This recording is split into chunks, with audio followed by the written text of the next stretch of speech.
When it comes to learning difficulties like dyslexia, lasting change starts with the right approach.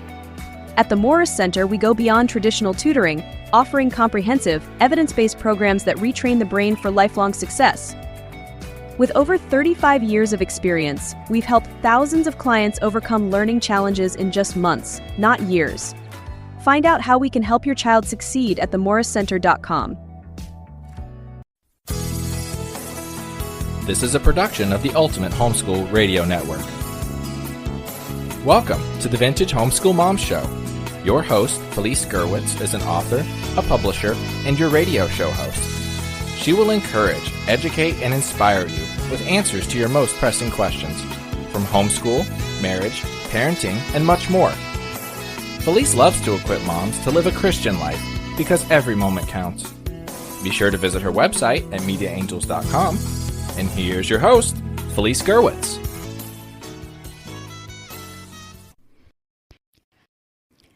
No one has time to discipline, but it is the most important thing you can do for peace within your family.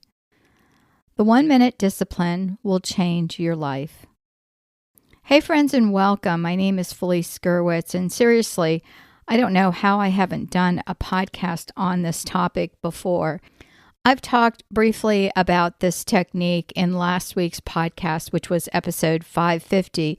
I actually gave a thumbnail sketch of this method, and today I want to give you a more thorough step-by-step on the process of the 1-minute discipline, as I call it, or scolding, as it's known as. So if you want today's show notes, you can go to vintagehomeschoolmoms.com, look for the 1-minute discipline, episode 551. I also want to give a shout out to our sponsor, and that is Now Program, and you can find them on the website. Visit now, NOWPROGRAM.com. They have an innovative program for teaching children who may be struggling learners.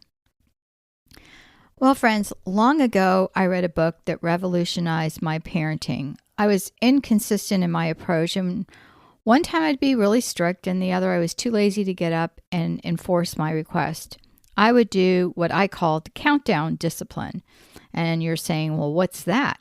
Well, you make a demand, and then you say, I'm going to count to 10, and you better do it by then. And then typically my kids would wait until I was at the number 9 and ready to get up before stopping whatever it was they were doing. So basically, they pushed it to the limit, and I was frustrated and annoyed, and I often lost my temper. Let's face it, we all want kids who listen, and we don't always have the time or the patience to follow through. I spoke to a friend of mine who was a longtime preschool teacher, and she asked me if I had read the book, The 1-Minute Scolding by Gerald E. Nelson, MD. I had not, so she lent me a copy of her book, and then I ended up going and buying the book myself. This small book is around 100 pages. It's currently out of print, but you can probably still find a copy. And it was the lifeline I needed. I always wanted my children to be the types of kids that I could take places and I would know that they would behave. And typically when we were in public, they were really good. It was when we were home in the nitty-gritty of homeschooling and just trying to get chores done that things would just evolve. So the book talked about good discipline and why kids do what they do, their ploy, as the book puts it. And while I love and have the best intentions for my children, that is typically not enough for us to follow through. If you can get a copy of the book, I highly recommend it, especially if you struggle with keeping your anger under wraps and getting to the crux of the issue. This book shaped my attitude toward parenting in that I realized that I needed to address the infraction without wounding my child. It was the whole love the sinner and hate the sin mentality of Christianity in play. We often lash out in anger, which can be more damaging than the actual spanking. My consistent message for all parents is that you need to forgive and move on. And our kids need to learn that as well. Our kids don't necessarily want to make our lives miserable any more than we want to make their lives miserable. And that's really a common fallacy on both sides. The idea of the book is to address the infraction, then discipline or scold the child within a minute. And it really can be done. Believe me, 1 minute is enough when you use this method. In fact, when I first tried it, I thought there's no way I can get in everything I need to say. And I ended up cutting it short several times, especially if your child is little. Be sure to take the child somewhere quiet and not around giggling or disruptive other children, especially siblings. If your child is small or young, you can place them on your lap. They don't have to look at you, although with some children I required it, and others I didn't. Really, you have to know your kids. I knew which ones really needed to look me in the eye, and as they got older, that was a requirement, that when I was talking to them, they needed to look at me and not look off on the side. With an older child, I would hold onto his arm or touch him in some way, not to squeeze him, just to let him know that I cared or I was really upset and I wanted him to get the message. Sometimes I would put my hand on his shoulder lightly. Touch is an integral part of this method. So in a nutshell, the scolding part is broken up into 5 segments. The first is really the only time you scold. You're scolding the behavior. And then you have a moment of transition. You get your feelings under wraps. And then you have positive reaffirmation of the child's worth. Then you ask them a question or a quiz, as the book puts it. And then you give them a hug. I have something that I added to this, and I'll share that with you in a minute. But for example, you discipline the child using controlled anger, and you limit your discourse to what happened. No name calling or other character assassination. And remember, you're going to keep it to 30 seconds or less for a younger child. When do you stop? Well, you stop when your child starts expressing sorrow or remorse. You also let them know that this is not the time to discuss what happens. You just want them to listen to what you have to say. This is an example. Alex, I'm really angry that you hit your brother. We don't hit in this house, and you have been told this before. It makes me really angry that you hurt your brother. I do not want you to do this again, and that is not the way you should act or behave. Even if you're angry, hitting is not the answer. It makes me angry, it hurts him, and solves nothing. This just makes your actions really wrong. Now I would take a pause or a deep breath and I would change tactics. Basically, it's an abrupt departure from the anger you just exhibited. This is to throw your child off guard, and it should, but your child should be attentive at this point. Now it's time to be positive and encouraging and let your child know that you love them and expect a better behavior. So this takes about 20 seconds. I love you so much, Alex, and I want what is best for you. I know you can be good, and you can be a good boy, and I want to be a good mother. So every time you do something wrong, I'm going to scold you so that you don't forget and you learn not to hit.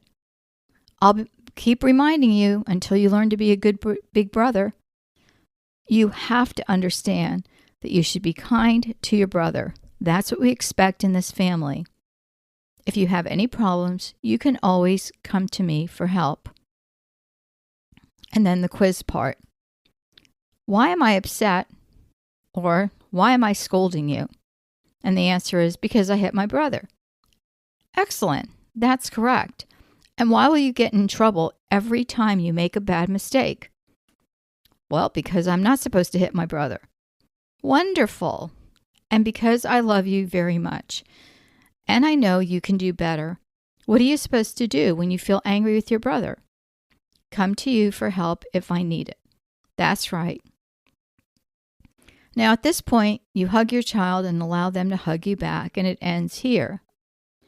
The book doesn't suggest this, but I highly encourage it. And this is one of the, unwritten rules that we had in our family. I had the child who was the hitter ask the other child for forgiveness. Just saying, I'm sorry wasn't enough. And I've talked about this in previous podcasts. This was something we taught our children, that if someone was hurt or maligned in some way, the offending child needed to ask for forgiveness. Why do I do that? Well, the Lord's Prayer taught us, forgive us our trespasses as we forgive those who trespass against us. And I taught my child that. I said, we want the Lord to forgive us in the same way that we are forgiven or forgive others. I didn't want my child to hold grudges or be upset with each other in the long term. And usually the wounded child just wanted me to be angry forever, or they wanted to be upset forever, and they wanted retribution. So we definitely had to work through this. What seemed to happen is that certain children would fight because of unforgiveness, and it just built up and built up. And they were just perpetually angry with each other. Once I added that forgiveness element, it helped tremendously. The other thing I like about this method is it allows your child to feel loved and affirmed, even if you're pointing out the infraction and dealing with it. The process takes longer for some children, but your child will have a sense that you care and you're not sending them away or detaching from them if they're angry. Things like timeout or going to your room only encourage the child to be isolated. And I had some friends that did this method and just kind of interspersed it with the timeout or going to your room. But I found that just confused the child, because they're like, okay, am I going to get yelled at, or is this going to be a timeout, situation? So I would just talk to them about what they did wrong. And then I'm not going to lie, and sometimes it deserved a spank. Other times we could just talk through it. The child isn't made to realize the issue, and it's always seems to be one-sided or someone else's fault if you send your child away. I'm going to share with you a personal childhood story here. I remember having two younger brothers and just being irritated because my mother was a seamstress, and she and my dad worked from home. And so they would make these custom clothings for, wealthier people that lived in our area. And I remember her, wanting me to watch my little brothers so that they could get some work done, and really resenting that. And so I remember one time, purposely tripping my brother, and my brother running and telling on me. And I remember my mother and, her just being heartbroken that I would do this, and cause such disruption. And she sent me to my room, and I was yelling at her that I didn't do it. Well, when I was laying in bed, screaming at the top of my lungs that I didn't do it, and I must have been, 7 or 8 here. And I finally realized, oh my gosh, I did do it. Why am I sitting here screaming? And I went back out and I apologized to my mother and hugged my little brother and, gave him a treat and was super kind to him. But it was like, it finally hit me. And my mother said to me, she said, what changed? And I said, well, I just realized that I did do it. And I just needed to own up to it. At some point, that does click for your kids. They either own up to it and say, yeah, I shouldn't have done that.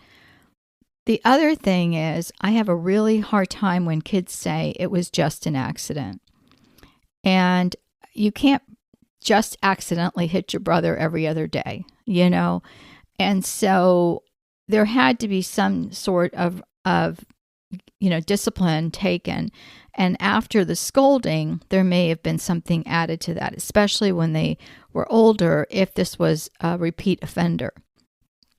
The other thing I like about it is it's short. You're not ranting for hours or angry for days. Okay, I'm exaggerating here.